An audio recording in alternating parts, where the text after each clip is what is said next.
Brought to you by Techno Camon 30 series.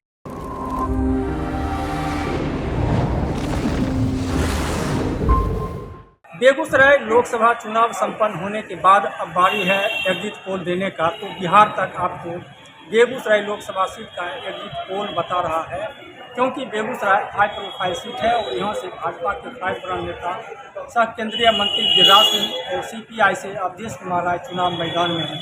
हमारे साथ बेगूसराय के वरिष्ठ पत्रकारों की टीम है, उनसे जानेंगे हिंदुस्तान के विरोधी असीम प्राइम क्या लगता है, इसका पलड़ा इस बार भारी देख रहे हैं। देखिए, इस बार का मुकाबला तो पिछले 2019 के मुकाबले बहुत कड़ा मुकाबला है।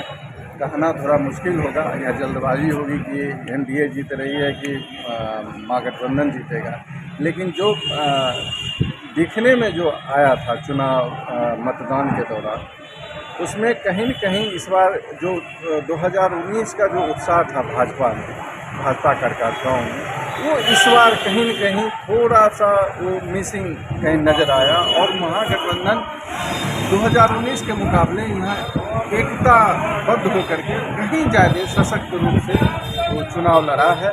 और इसका जो हम लोग रिपोर्टिंग के दौरान या कवरेज के दौरान देखे भी हैं कि जो एनडीए का जो पिछले बार का जो मतदाता थे, जो उनके बेस वोटर थे, कुछ जातियाँ थी, उनको पिछली बार वोट करके और इतने ज़्यादा मार्जिन से विजय दे करके संसद भेजी थी, वो उनमें कहीं न कहीं टूटन नज़र आया। खासकर मैं 2-3 जातियों का जिक्र कर दूँ जो भाजपा के ही पिछले 2019 में भाजपा के पक्ष में ही मतदान किया था। उसमें पासवान है, उसमें कोयरी है, उसमें भानुक है, उसमें मल्लाह है, और इन जातियों में भारी रूप से टूटन देखने को मिला कवरेज के दौरान। अब इसका परिणाम पे कितना असर होता है या मार्जिन को डाउन करने में कितना असर होता है या किसी भी पक्ष को हराने और जिताने में इसका कितना असर होता है, ये तो 4 तारीख को पता चलेगा। लेकिन ये नुकसान एनडीए की तरफ से देखने को मिला, क्योंकि मार्जिन इतना बड़ा है और प्रधानमंत्री मोदी जी का एक अपना उनकी ब्रांडिंग, उनकी शख्सियत इतनी मजबूत है, इतनी ज़्यादा है, क्योंकि यहाँ पे गिरिराज सिंह को देकर के कोई वोट नहीं किया। गिरिराज सिंह के प्रति यहाँ पे विद इन पार्टी कहें तो उनके पार्टी में भी, भाजपा में भी एंटी इनकम्बेंसी थी और जनता में भी एंटी इनकम्बेंसी थी। लेकिन मोदी जी अभी भी लोकप्रिय प्रधानमंत्री के रूप में आम जनता के बीच में बने हुए हैं। अब इसी मोदी जी को इसका कितना लाभ मिलता है, इसमें सांसद की अब हमें इस पूरे चुनाव के दौरान कहीं भी स्थानीय सांसद की कोई भूमिका कहीं दिखी नहीं।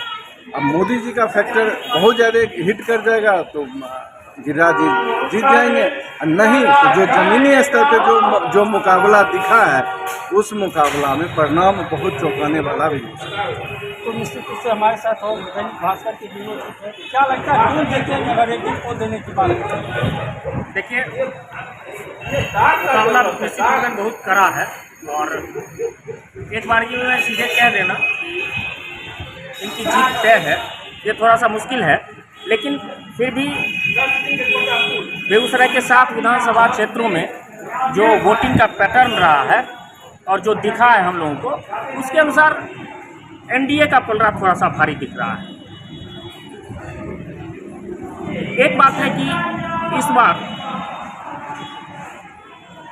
2019 वाली स्थिति नहीं रहेगी और मार्जिन बहुत कम रहने वाला है। 2014 में जिस प्रकार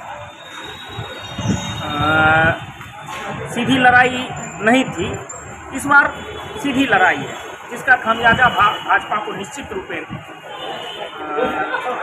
उठाना पड़ेगा। और हम लोगों के अनुसार ये जीत का मार्जिन जो इस पर तय करेगा कि बेगूसराय और मटिहानी विधानसभा में भाजपा उम्मीदवार गिरिराज सिंह कितने वोट से जीत पाते हैं, उसी के आधार पर ये उनका वोटिंग मार्जिन तय हो पाएगा। एक बात है कि इस बार नीतीश कुमार के साथ जो भाजपा ने ये किया है, गठबंधन हुआ है, वो दिखा नहीं। हम लोगों के हिसाब से कई इलाकों में तो कुशवाहा ने वोट नहीं दिया, कई इलाकों में पासवान का वोट नहीं मिला, कई इलाकों में कुर्मी का वोट नहीं मिला, जो कि भाजपा का कोर मतलब एनडीए का कोर वोट माना जाता था। और ये वोट इस बार कई जगहों पर एनडीए के पक्ष में नहीं दिखा। लेकिन एक बात है, एक साइलेंट वोटर है जो एनडीए के स्थिति को मजबूत बनाता हुआ दिख रहा है, और वो है महिला वोटर। कई इलाकों में महिला वोटरों ने बेधड़क अनाज के नाम पर, मकान के नाम पर वोट देती दिखी, जिसके आधार पर ये समझा जा रहा है कि ये साइलेंट वोटर एनडीए के पक्ष में था और यही कारण गिरिराज सिंह के जीत का बन सकता है। हमारे साथ राष्ट्रीय सहारा के क्या मानते हैं, किसकी जीत होगी या क्या फैक्टर काम किया है? जीत किसकी होगी ये कहना तो बहुत ही कठिन होगा अभी, लेकिन इतना तय है कि लोगों ने प्रधानमंत्री का चेहरा देख करके, और गिरिराज सिंह ने अपने चुनाव क्षेत्र में भी अपने ऊपर वोट मांगने का काम नहीं किया, उन्होंने प्रधानमंत्री की दुहाई दे करके ही वोट मांगने का काम किया, और जिसके कारण लोग भी सशक्त प्रधानमंत्री को देश में देखना चाहते हैं। विपक्ष में कोई वैसा चेहरा नहीं है जो प्रधानमंत्री के लायक हो, इसलिए लोगों ने प्रधानमंत्री को देख करके वोटिंग किया है, और कहीं न कहीं जीत एनडीए गठबंधन की होगी, ये मुझे दिख रहा है। और बाकी ऐसे तो 4 तारीख को रिजल्ट आने वाला है, तो उसमें देखिए क्या होता है। प्रभात खबर में हमारे साथ क्या फैक्टर में लोगों ने मतदान किया और जीत किसकी होगी? देखिए, इस बार के चुनाव में जो नीति और सिद्धांत पूर्ण रूपेण गायब दिखा। जो यहाँ के प्रत्याशी थे वो लोकल जो इशू था उस पर कोई भी चर्चा, कोई भी बहस, कोई भी कैंपेन के दौरान नहीं हो पाया। नतीजा हुआ कि जो मुद्दे थे वो चुनाव से गायब रहे और जाति और धर्म के नाम पर वोटिंग हुई, और इसी का ये कारण देखने को मिला चुनाव के दौरान। जो मुकाबला खड़ा है दोनों के बीच, एनडीए और महागठबंधन के बीच, और ये कहा नहीं जा सकता है कि कौन किस प्रत्याशी की जीत होगी। लेकिन जो 7 विधानसभा क्षेत्र का बेगूसराय में लोकसभा में फिगर है, उसमें 5 विधानसभा ऐसे हैं, बछवाड़ा, चेरिया बरियारपुर, साहेबपुर कमाल, तेघड़ा और बखरी।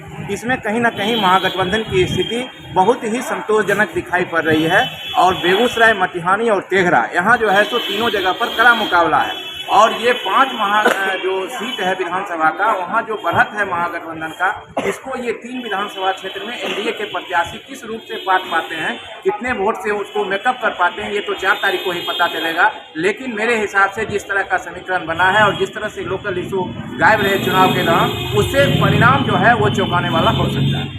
तो निश्चित रूप से पत्रकारों का मानना है कि इस बार की लड़ाई 2019 से ज़्यादा कठिन रही है और कड़ा मुकाबला बेगूसराय लोकसभा सीट में देखा गया है।